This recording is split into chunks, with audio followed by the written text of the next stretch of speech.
It was September 1945, and for these men who had spent years believing they would die fighting for the Emperor, this moment represented something far more shocking than military defeat. They were witnessing their first encounter with American abundance, a glimpse into a world so alien, it might as well have been another planet. Tanaka, a former sergeant in the Imperial Japanese Navy, had expected death or torture when he was captured during the Battle of the Philippine Sea. What he hadn't expected was to find himself sitting at a picnic table in Camp McCoy, Wisconsin, watching American soldiers casually toss half-eaten sandwiches into trash bins, while he and his fellow prisoners received better meals than many Japanese civilians had seen in years. The cultural shock was so profound that some prisoners initially refused to eat, convinced the abundant food was either poisoned or part of some elaborate psychological warfare. But this story isn't just about hamburgers and Coca-Cola. It's about a collision between two worlds, one driven by scarcity, honor, and sacrifice, the other by abundance, efficiency, and mass production. When Japanese prisoners of war encountered American prison camps during World War II, they weren't just experiencing captivity. They were getting their first taste of a consumer culture that would eventually reshape their homeland and the entire world. The year was 1942, and the Pacific War was consuming both nations in a spiral of violence that would ultimately claim millions of lives. For Japan, this was a fight for survival against Western imperialism, a sacred war where death was preferable to surrender. The Bushido Code, deeply embedded in Japanese military culture, taught soldiers that capture meant dishonor, not just for themselves, but for their families and ancestors. This wasn't mere propaganda. It was a belief system so powerful that Japanese soldiers would literally choose death over captivity, often taking their own lives rather than face the shame of surrender. Meanwhile, across the Pacific, America was mobilizing its industrial might on a scale never before seen in human history. Factories that once produced automobiles now churned out tanks and aircraft. Assembly lines that had revolutionized consumer goods were retooled for instruments of war. But perhaps most remarkably, the American military was also revolutionizing how it fed its troops and its prisoners. The contrast couldn't have been starker. Japanese soldiers carried rice balls and dried fish when they were lucky enough to have rations at all. Many subsisted on whatever they could forage from jungle environments or captured from enemy supplies. Their equipment was often improvised. Their supply lines stretched impossibly thin across thousands of miles of ocean. They fought with the ferocity of men who believed their very souls depended on victory. But they fought hungry, sick, and increasingly desperate. As the war dragged on, American forces, by contrast, were backed by an industrial machine that could produce not just weapons and vehicles, but an endless stream of processed foods, bottled beverages, and manufactured goods. The same country that had invented the assembly line and mass production was now applying those innovations to warfare on a global scale. When American soldiers went into battle, they carried rations that included chocolate bars, cigarettes, and instant coffee. When they established prison camps, they brought with them the entire apparatus of American consumer culture, including the fast food and soft drinks that would soon astonish their Japanese captives. The first major wave of Japanese prisoners began arriving in American custody following the Guadalcanal campaign in late 1942 and early 1943. These were not the broken, demoralized soldiers that American commanders might have expected. Many were elite troops, Marines, paratroopers, and naval aviators who had been at the forefront of Japan's early victories across the Pacific. They had conquered Singapore, Hong Kong, and the Dutch East Indies. They had bombed Pearl Harbor and dominated the seas from the Philippines to the Solomon Islands. Now, suddenly, they found themselves prisoners in a land that seemed to operate by completely different rules. The shock began the moment they were processed into American custody. Sergeant Yukio Matsumoto, captured during the fighting on Saipan, later described his amazement at the medical treatment he received. "The American doctors cleaned my wounds with supplies I had never seen," he recalled in post-war interviews. They had bandages that came in sealed packages, medicines in glass bottles with printed labels, and instruments that gleamed like silver. In Japan, even our military hospitals were running short of basic supplies. Here, they seemed to have an endless amount of everything, but it was the food that truly boggled their minds. American military doctrine during World War II emphasized keeping prisoners healthy and well-fed, partly for practical reasons. Sick prisoners required more resources, but also as part of a broader strategy to demonstrate American superiority. The Geneva Conventions provided a baseline for prisoner treatment, but American camps often exceeded those requirements by substantial margins. The first meal many Japanese prisoners received in American custody was often their introduction to mass-reduced American food.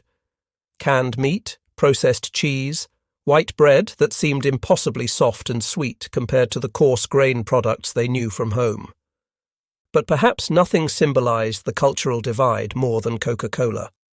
By 1943, Coca-Cola had become so integral to American military culture that the company had established bottling plants near major bases and even in war zones. The sweet carbonated drink was seen as a taste of home for homesick GIs. But for Japanese prisoners encountering it for the first time, it represented something almost incomprehensible.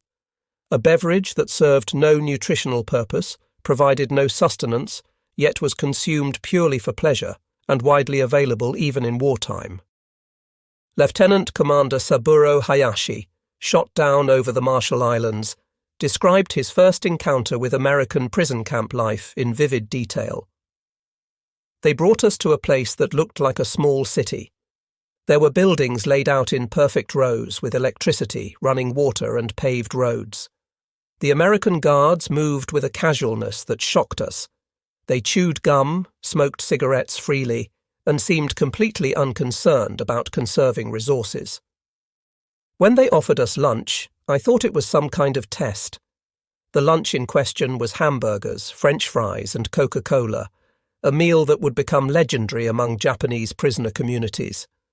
The hamburger, an assembly line creation of ground beef, processed cheese, and mass-produced buns, represented the pinnacle of American industrial food production.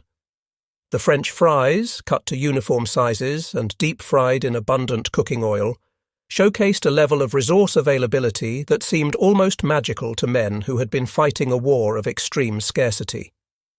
And the Coca-Cola, with its complex formula and global distribution network, embodied the reach and sophistication of American consumer capitalism. Many prisoners initially refused to eat these strange new foods. Some suspected poison. Others worried that accepting American hospitality would somehow dishonor their oath to the emperor. But hunger has a way of overcoming ideology, and gradually, cautiously, the prisoners began to sample what their captors offered. The taste experiences were reveille. Japanese cuisine, refined over centuries, emphasized subtle flavors, seasonal ingredients, and careful preparation. American fast food, by contrast, was designed for mass appeal, bold flavors, and efficient consumption.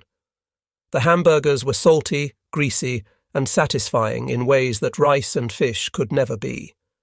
The French fries delivered concentrated calories and satisfaction. The Coca-Cola provided an intense sugar rush that many prisoners found almost addictive. But beyond the sensory experience was something even more profound, the realization of what these foods represented. Here was a nation that could afford to feed its prisoners better than many Japanese civilians were eating. Here was a military that had so much surplus production capacity that it could manufacture soft drinks and distribute them freely. Here was an enemy that seemed to possess resources on a scale that made Japan's entire war effort look like a desperate gamble. Private First Class Kenji Nakamura, captured during the fighting on Iwo, put it most succinctly. We had been told that Americans were soft, that they were weak because they loved comfort more than honor. But when I saw how much they could produce, how easily they could create abundance, even in prison camps thousands of miles from home, I began to understand that we had been fighting a war we could never win. The prison camps themselves reinforced this message at every turn. Camp Shelby in Mississippi, Camp McCoy in Wisconsin, Camp Livingston in Louisiana. These facilities were constructed with the same industrial efficiency that characterized everything else in wartime America. Barracks built to standard designs, mess halls capable of feeding thousands, recreational facilities that included libraries, sports fields, and even movie theaters. The contrast with Japanese facilities was stark. Japan's own prisoner of war camps were notoriously harsh, partly due to cultural attitudes towards surrender, but also because Japan simply lacked the resources to maintain large-scale detention facilities. Japanese military doctrine had never anticipated having to house and feed large numbers of enemy prisoners, and the country's strained supply lines couldn't support such operations, even if the will had been there. American camps, by contrast, operated like small cities. They had their own power plants, water treatment facilities, and supply networks. Trucks arrived daily with fresh food, medical supplies, and consumer goods. The waste generated by these facilities, food scraps, packaging materials, worn-out clothing, often exceeded what entire Japanese military units had available for their own use. For Japanese prisoners, watching this daily display of abundance was both fascinating and demoralizing. Many began to keep detailed mental notes of what they observed, not just out of curiosity, but as intelligence that might someday prove valuable. What they discovered was a nation that had essentially industrialized warfare, applying the same mass production techniques that had revolutionized consumer goods to every aspect of military operations. The food service alone was a marvel of logistics. Meals were planned weeks in advance, ingredients sourced from suppliers across the continent, preparations standardized to ensure consistency across different facilities. The kitchen equipment, industrial stoves, mechanical mixers, refrigeration units, represented technology that most Japanese had never seen outside of major urban centers. Even the serving utensils were mass-produced to consistent specifications, a far cry from the improvised equipment that characterized much of Japan's military infrastructure. But perhaps most shocking of all was the casual waste. American guards would discard half-eaten sandwiches, pour out unwanted coffee, throw away damaged packaging without a second thought. For prisoners from a society where every grain of rice was precious, where families saved and reused everything from string to metal scraps, this apparent disregard for resources was almost incomprehensible. Some prisoners tried to collect and save items that Americans casually discarded. Guards would often look the other way as Japanese PS carefully folded used paper napkins, saved empty bottles, or collected scraps of wood and metal. What the guards saw as harmless collecting, the prisoners saw as gathering precious resources that might have value in a post-war world where scarcity would surely return. The cultural exchange worked both ways. American guards, many of them young men from small towns and rural areas, were often equally fascinated by their Japanese captives. Here were representatives of a mysterious enemy culture, men who had fought with legendary ferocity, but who now seemed almost childlike in their wonder at American abundance. Some guards began to see their prisoners not as faceless enemies, but as individuals with their own stories, fears, and dreams. Corporal James Mitchell from Iowa, who worked as a guard at Camp McCoy, later wrote about his experiences. At first we thought they were all fanatics who would try to kill us the first chance they got. But watching them react to simple things like ice cream or a candy bar, you realize they were just soldiers like us. Except they'd been fighting a war with almost nothing while we had everything we could want and more. These personal connections formed over shared meals and simple human interactions would prove crucial in the months and years to come. As the war ground toward its inevitable conclusion, many Japanese prisoners began to realize that their pre-war assumptions about American society had been not just wrong, but dangerously naive. The fast food and Coca-Cola were just the most visible symbols of a deeper truth. That America possessed not just superior military technology, but superior productive capacity on every level. The same factories that could churn out thousands of identical hamburgers could also produce tanks, aircraft, and ships at rates that Japan could never match. The same distribution networks that delivered soft drinks to remote prison camps could also supply ammunition, fuel, and equipment to armies fighting on multiple continents simultaneously. As 1944 turned into 1945, and reports of American bombing raids on Japanese cities began to filter into the prison camps, many Japanese prisoners began to grapple with an uncomfortable realization. They had been fighting a war against an enemy whose resource base was so vast that they could afford to treat prisoners better than Japan could treat its own soldiers. The implications were staggering, and they would only become more apparent as the war rushed toward its dramatic conclusion. The stage was set for revelations that would shake these prisoners to their core, challenging everything they had believed about their homeland, their enemy, and the nature of modern warfare itself. But that transformation was still to come, hidden in the months ahead like a secret ingredient in a Coca-Cola formula, waiting to change everything these men thought they knew about the world. By the spring of 1945, the impossible had become routine in American prison camps across the continental United States. Japanese prisoners who had once viewed a single grain of rice as precious now watched American guards casually open fresh cans of Coca-Cola, take a few sips, and abandon them half-finish.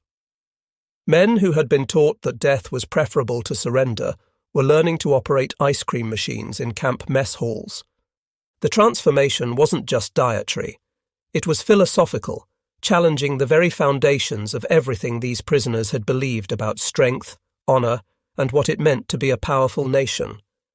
Captain Ichiro Sato, formerly of the Imperial Japanese Army's 32nd Infantry Regiment, had spent 3 months at Camp Livingston in Louisiana, when he experienced what he would later describe as his moment of complete awakening. It was a sweltering afternoon in May 1945, and the camp's American commander had arranged for a special treat. A Coca-Cola truck would visit the prison compound, and each prisoner would receive an ice-cold bottle of the famous soft drink. Sato watched in fascination as the red truck pulled up to the camp gate. The driver, a cheerful man in his 50s with a company uniform, began unloading cases of bottles with practice efficiency. Each bottle was identical, each cap perfectly crimped, each label printed with the same flowing script that Sato had now learned to recognize as the Coca-Cola trademark. But what struck him most profoundly wasn't the uniformity of the product. It was the casual abundance of the entire operation. This truck, Sato later wrote in his memoirs, served not just our camp, but a dozen other facilities across Louisiana. The driver told us through an interpreter that his company produced millions of these bottles every day, not just for the military, but for ordinary civilians who could buy them at any corner store. I tried to imagine millions of bottles being produced daily, and I could not. In Japan, we treasured a single orange. Here, they were manufacturing liquid refreshment on an industrial scale that boggled the mind. The Coca-Cola distribution system that seemed so routine to Americans represented something revolutionary to Japanese prisoners. Here was a single company that had managed to establish production and distribution networks, spanning an entire continent and beyond. Coca-Cola plants were operating in war zones on remote islands wherever American forces were stationed. The same logistical capability that could deliver soft drinks to the middle of Louisiana could deliver ammunition to the front lines in the Pacific, fuel to aircraft carriers, and medical supplies to field hospitals. But it wasn't just the scale that impressed the prisoners. It was the apparent effortlessness of it all. American abundance seemed to flow as naturally as water from a tap. Food appeared in mesh halls 3 times a day without fail. Clean clothing was distributed weekly. Medical supplies never seemed to run short. Entertainment, movies, books, sports equipment arrived regularly, as if someone somewhere was carefully monitoring the morale of enemy prisoners and ensuring they had access to diversions that most Japanese civilians could only dream of. Lieutenant Masao Fujiwara, a naval aviator who had been shot down over Guadalcanal, found himself assigned to work in the camp's kitchen as part of the prisoner labor program. What he discovered there challenged everything he thought he knew about food production and military logistics. The kitchen received daily deliveries of meat, vegetables, dairy products, and processed foods in quantities that would have fed his entire squadron for weeks. Industrial-sized cans of vegetables, massive blocks of cheese, sides of beef that required multiple men to carry. The sheer volume of food flowing through a single prison camp was staggering. I had been taught that Americans were weak because they were soft, because they preferred comfort to sacrifice, Fujiwara later reflected. But working in that kitchen, I began to understand that their softness was actually a kind of strength we had never imagined. They had built a society so productive, so efficient, that they could afford to be generous even to their enemies. This wasn't weakness. It was power of a completely different kind. The kitchen work also gave Fujiwara insights into American food culture that went far beyond simple abundance. He learned that many of the foods he was helping to prepare, hamburgers, hot dogs, French fries, were relatively recent innovations, products of industrialization and mass production, rather than ancient culinary traditions.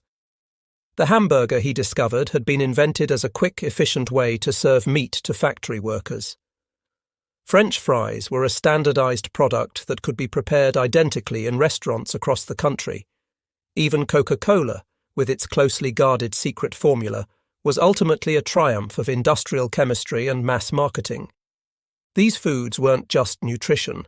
They were symbols of a society that had learned to standardize pleasure, to mass-produce satisfaction, to turn even eating into an efficient, optimized experience. The contrast with Japanese cuisine, with its emphasis on seasonal ingredients, careful preparation, and aesthetic presentation, couldn't have been more stark. Both approaches had their merits, but only one could feed millions of soldiers fighting a global war. As 1945 progressed, and news of the war's progress filtered into the camps, many Japanese prisoners began to experience a profound psychological transformation. The abundance they witnessed daily in American prison camps forced them to reconsider everything they had been told about their enemy and about the nature of their own country's war effort. Sergeant Hiroshi Yamamoto, captured during the fighting on Saipan, put it bluntly in letters he wrote after the war.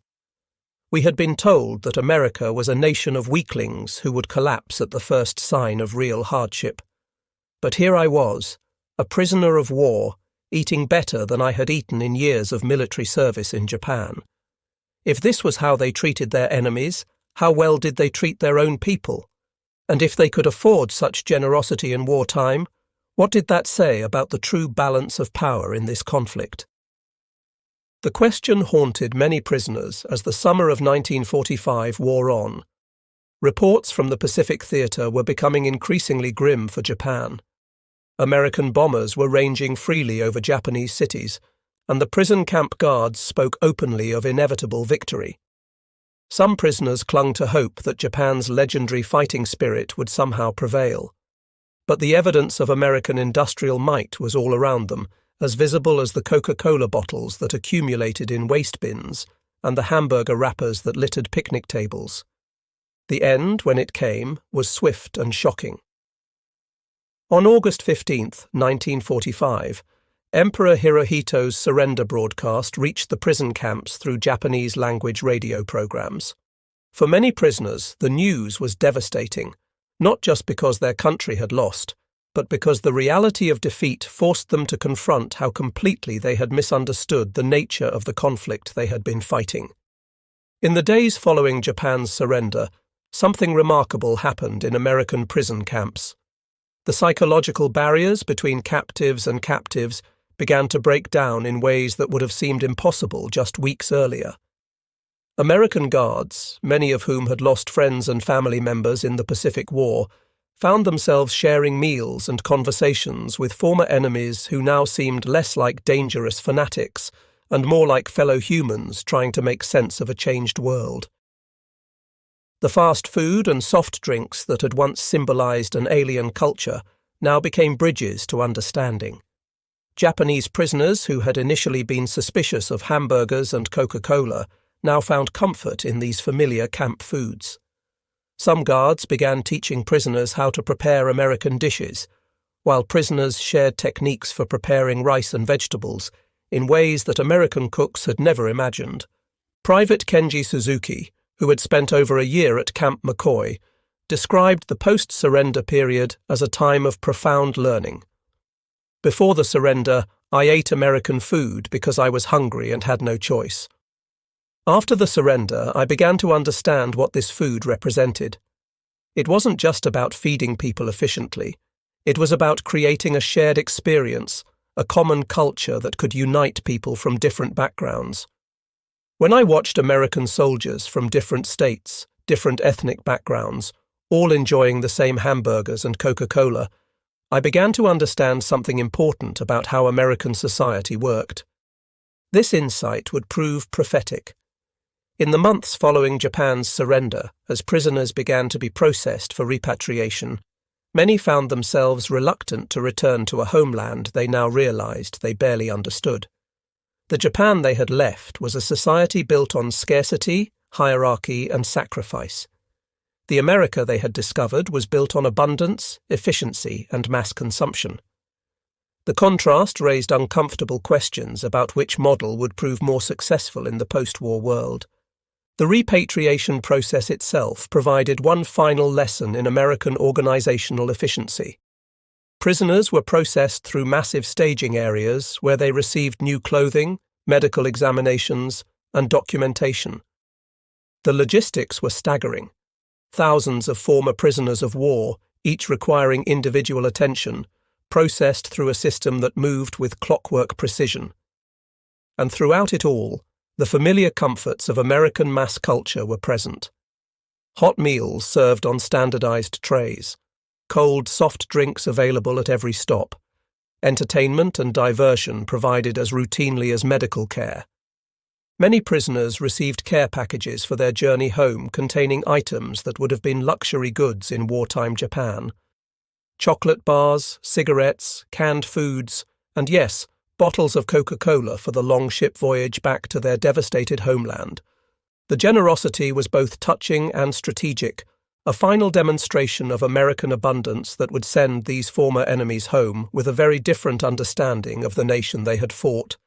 The ships that carried Japanese prisoners back to their homeland in late 1945 and early 1946 were themselves symbols of American industrial might.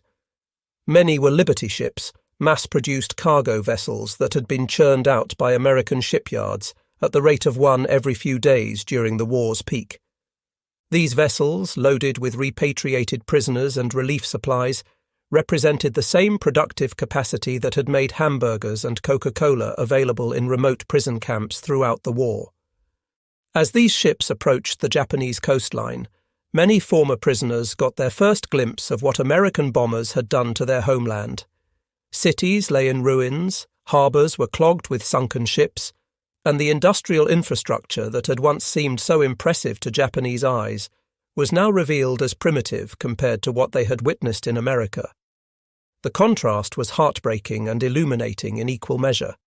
Hiroshi Tanaka, the former naval sergeant whose story opened our narrative, stood at the rail of a repatriation ship as it entered Tokyo Bay in December 1945.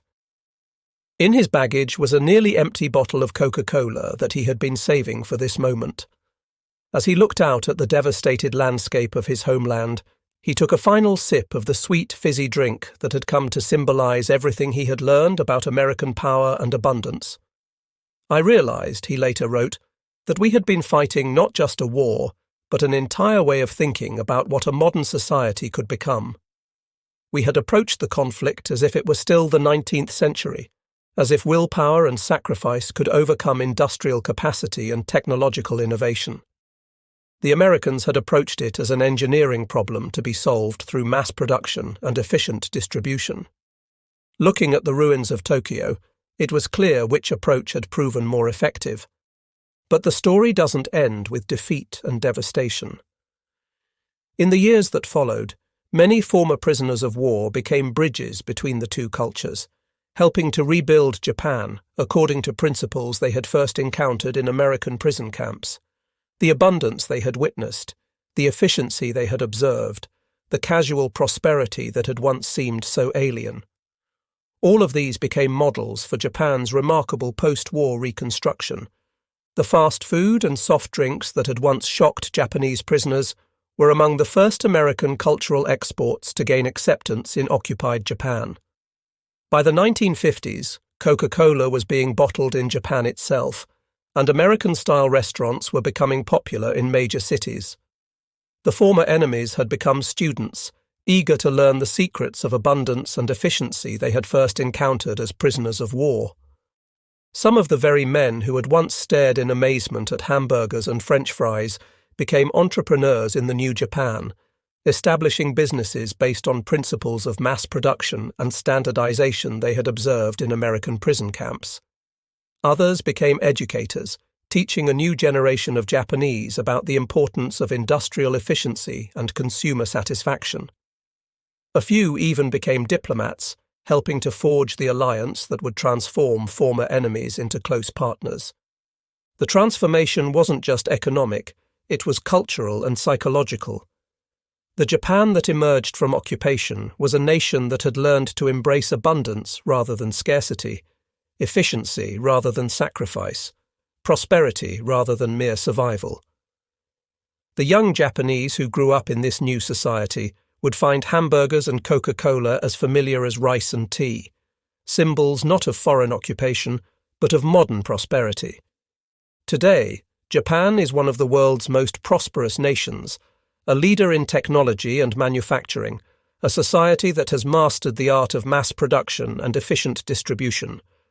Visitors to Tokyo or Osaka can find McDonald's restaurants serving hamburgers and Coca-Cola on virtually every street corner, indistinguishable from their American counterparts. The foods that once represented an alien culture have become as Japanese as sushi and sake. But perhaps the most profound legacy of those prison camp encounters lies not in the spread of fast food, but in the transformation of thinking about what a society can achieve when it prioritizes abundance over scarcity, efficiency over tradition, and pragmatic solutions over ideological purity. The Japanese prisoners who marveled at American abundance in 1945 lived to see their own country become a model of prosperity and efficiency that other nations would study and emulate. The metal cup may no longer tremble, the hamburgers may no longer seem strange, and the Coca-Cola may have lost its power to shock. But the lesson remains as relevant today as it was in those sweltering prison camps of 1945. True strength in the modern age lies not in the willingness to endure sacrifice, but in the ability to create, to produce, and to generate abundance where once only scarcity existed. For Japanese prisoners of war, the shock of encountering fast food and Coca-Cola in American camps revealed something more profound than any secret of strategy or intelligence. They discovered the power of a mindset that viewed human potential differently, one that would later contribute to transforming Japan and eventually the modern world. In a simple hamburger wrapped in paper and a fizzy drink, they glimpsed the seeds of a revolution that would reshape the global economy and redefine prosperity and peace.